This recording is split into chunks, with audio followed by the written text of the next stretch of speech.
Hello and welcome to Angry Andy Reviews, and this is my review for The Rings of Power Season 2, Episode 5. Angry Andy. Angry Andy Reviews. Angry Andy. Angry Andy. Angry Andy Reviews. Angry Andy. Angry Andy Reviews. Angry Andy. Angry Andy Reviews. Angry Andy Reviews. Don't make me destroy you. So, at this point in the series, The Rings of Power Season 2, we are over halfway through now, and it still is a slog. It's still a dreary, mangled piece of storytelling that is all over the place. However, this episode is a lot less egregious than the previous one that was just riddled with lines of dialogue from the books, lines of dialogue from the films, Easter egg riddled nonsense, if you want to put it one way. There's no annoying Harfoots in this. We don't get Stranger, Gandalf. We don't see Rune at all. We don't get that awful dark wizard that has nothing else going for him. If you haven't forgot about him already, you will do. If he's not in the next episode, we don't get anything from Arondir. We don't get anything from Isildur. I'm trying to remember the names of these characters beyond the central pillars of this show. Elrond is in it briefly, and Galadriel only turns up right at the end of the episode. Spoilers, she turns up with Adar and his team, including the dad orc, and he very much looks like he wants war, to be fair. He goes to kill Galadriel, but never mind. But yeah, Adar sort of goes, you're my enemy, I'm your enemy, but we have a greater enemy. The enemy of my enemy is my friend, and he's referring to Sauron. So he wants to strike up a potential alliance to rid the world of Sauron. So they're pitting these orcs as being, I don't know, creatures that want to remove Sauron from everything that's going on. So I'm guessing somehow that will fall into how they eventually end up sacking Eregion, but we'll have to see. And that's it for those characters outside of Eregion itself, outside of, unfortunately, Numenor, and outside of Khazad-dûm. Yes, so in Eregion we do have Celebrimbor, who seems to have gone from a celebratory mood to crashing completely into fucking despondency and despair. What happened in the space of an episode? All of a sudden he's like, oh, I don't want to do anything anymore, it's bad, it's all going wrong. You just gifted rings. What's the matter with you? Obviously, he's somehow has this concern that the rings are not all what they seem, but he's not strong enough or willing enough to delve into it and uncover what's going on. We do have a brief moment at the start of this episode, a bit of Easter egg, where the doors of Durin are being created, as we saw in the Lord of the Rings film. Speak friend and enter. They're being created, and that's a nice moment because it happens. We have the dwarves and the elves working together to create a symbol of friendship. However, we don't really linger on it too much, and it comes and it goes, and it's a bit of a shame, really. But it's a nice, lovely little bit of a moment that actually fits the bill for a change. But Anatar himself, Sauron, is not impressed by all this joviality between the elves and the bloody elves. I can't speak. He's not impressed by the joviality between the elves and the dwarves, and he wants to create more rings. He's more concerned about the people that are left out, being the men. He wants to create the 9 rings, and obviously we all know what's going to come with the 9 rings, but Celebrimbor's like, nah, I don't really want to. I don't really want to do that. I don't think we should do. And it's up to Anatar. He sort of says, oh, I'm going to do it myself then. If you don't want to help me, I'll do it myself. And they create this back and forth sort of situation where Anatar doesn't seem to know what he's doing. He asks for help. There's a moment where one of the younger elves puts on a ring. I don't know what they're positing her as. I can't remember her name, to be fair. And she puts on one of the rings and goes invisible, and we see it all going crazy. And she comes back and she says, oh, I saw a dark shadow in flame and all this.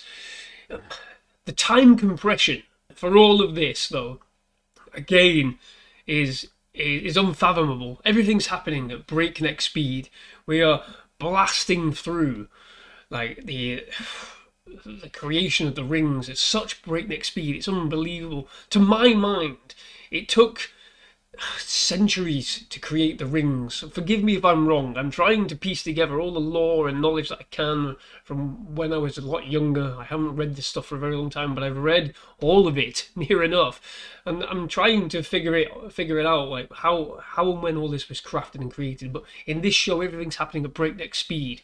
We have to get to the next stage. I'm guessing they want to have all the rings to have been created by the end of this series, which is when Sauron's going to consolidate power. We're going to get the sacking of Eregion. We're going to get everything falling apart left, right and centre. We're probably going to get the release of the Balrog as well, again, which is just compressed in time. I don't know. Unfortunately, there are numerous people trying to convince each other that the rings are bad in this and that other people should go and do something else, to go look somewhere else. We get the same thing with the dwarves in this. We have Gil-galad, who's just become an absolute fucking idiot.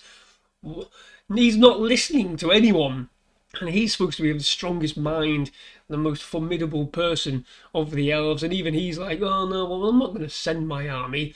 Excuse me. I'm not going to send my army even though I know where they all are. I'm just not going to do it. All right. Sure. You sure you really want to do that?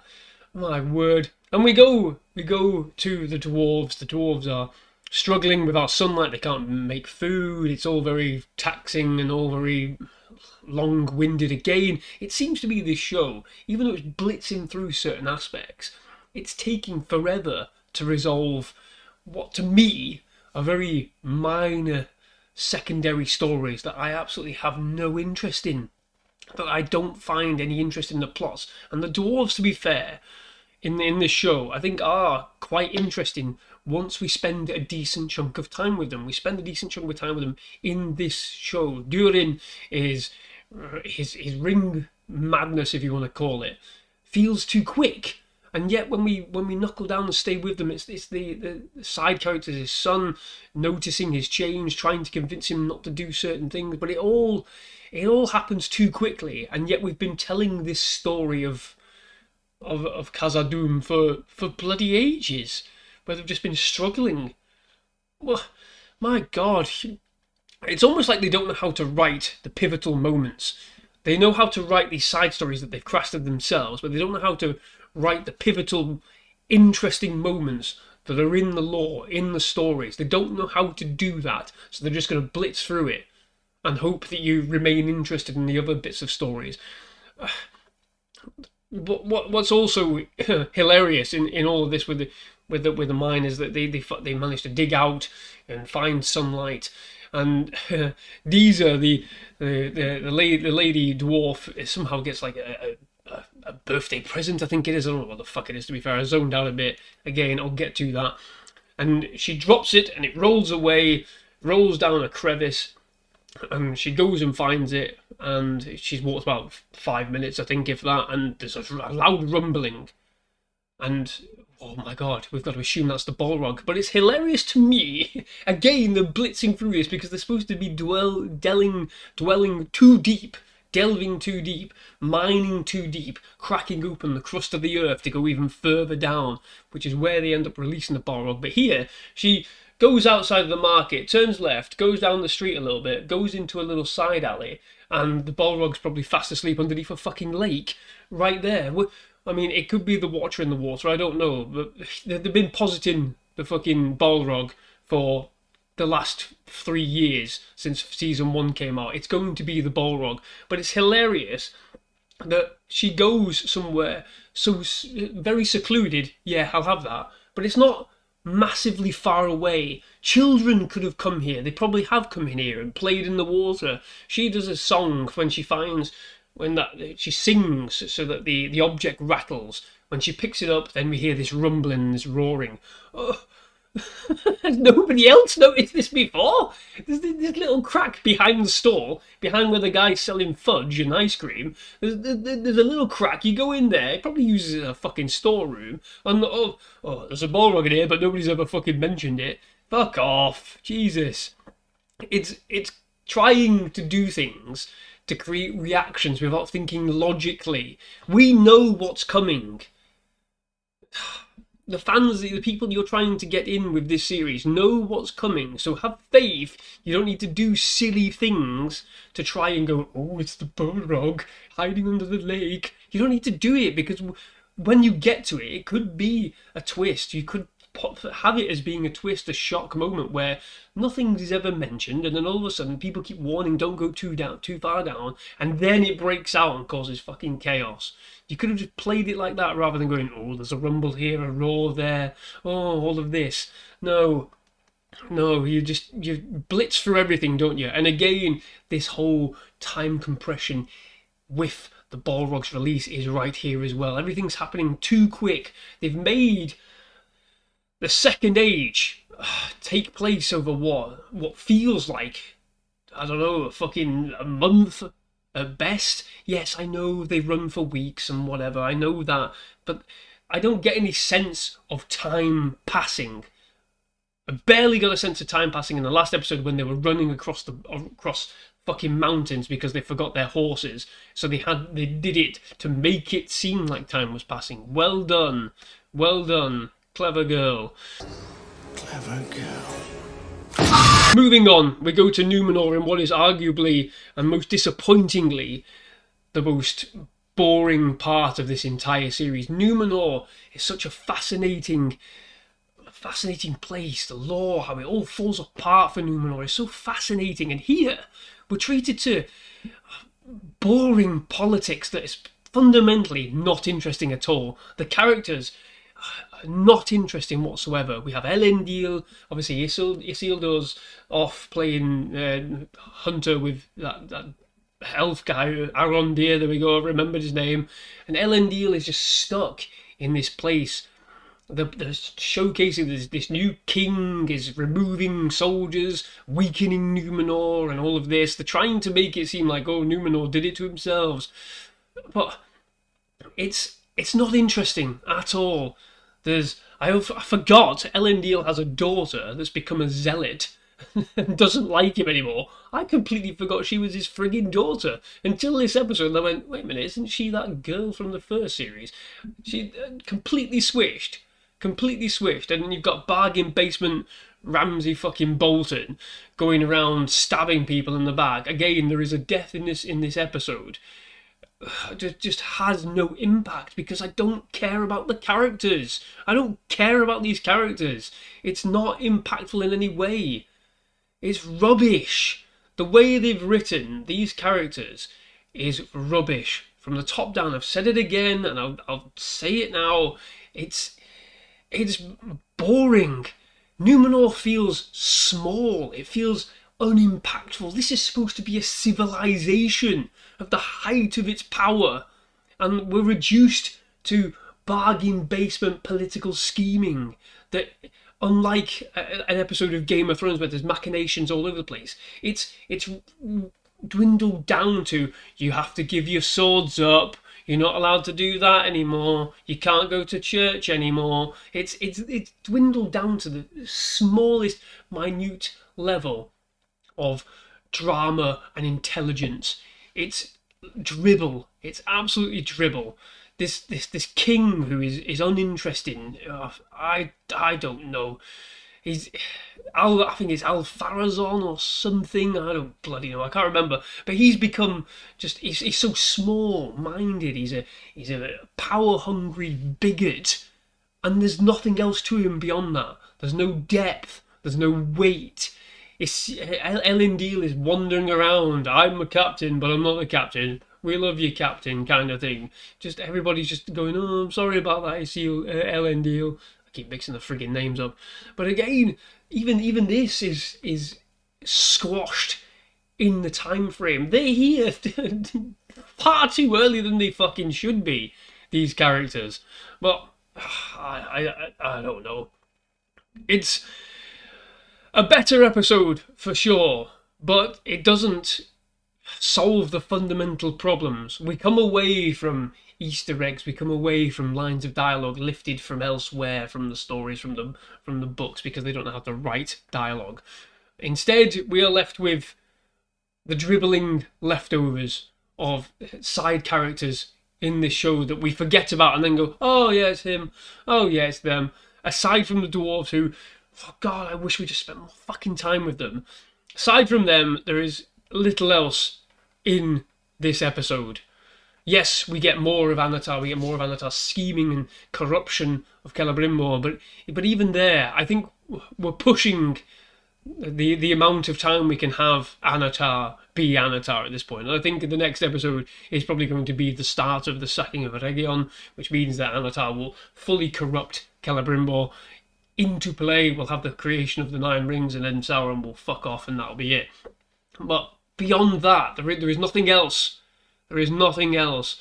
As a huge fan of the story of Numenor, I am massively disappointed with how the story of Numenor in this show is playing out. I am not interested whatsoever. I could not give a rat's ass. You could remove everything of Numenor from this show and it wouldn't change a fucking thing in the show at all. Because it's unimpactful. It has no meaning. It has no relevance.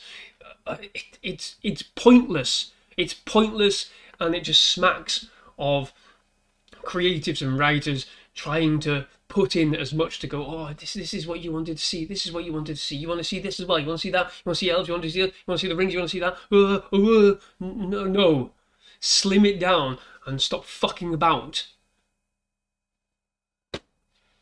Disappointing episode yet again, though slightly better. For me, it's just another slog of a journey through. There were many times in this episode I zoned out. There were many times where I just thought, I really don't care what you're talking about. And that's the problem. None of the dialogue is interesting. None of the dialogue grips me in any way, shape or form. It hasn't at all over the last 5 episodes in the previous series. It hasn't gripped me whatsoever. And shows like this where they're relying on drama, interpolitical drama, character-based drama, action as well, you need to have a fundamental basis of quality written characters. You need to have quality written dialogue that's impactful, that's layered, that has meaning and depth beyond what you're saying. There has to be a subtext underneath. There is no fucking subtext to any of this. All of it is on screen. There is nothing else going on underneath. Absolutely nothing else. Even when Anatar's corrupting Celebrimbor, to us, it's completely obvious. It doesn't have any subtext underneath it because we know what's coming. They're unable to craft intelligence into this show. They're unable to do it. It's all surface level tension, which has no real tension to it. So there we are. We're over halfway through this series. Let me know your thoughts on this. What do you think? Where do you think we're going? Are we going to spend the next 3 episodes with the sacking of Eregion and chaos? No doubt we're going to get a lot of action, which will bring some of those on the fence through and go, oh yeah, that was fucking great, that. Oh yeah, the action was great. Oh yeah, it's a great series, isn't it? Cutting heads off orcs and all that kind of stuff. Oh, great. Yeah, because it's all about visuals, isn't it? Yeah. And that's what will happen. We'll have a good couple of episodes of pure action and pure carnage and chaos, and people will lap it up. Yeah, action without substance. So there you go. Let me know what your thoughts are on this, the Rings of Power Season 2, Episode 5.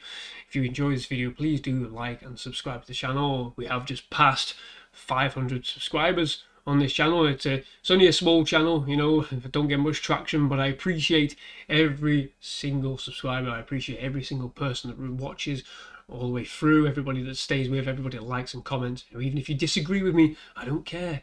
I enjoy it. Let me have it. Tell me what your thoughts are. Just don't come at me and posit me as something I'm not. This is just my opinion after all.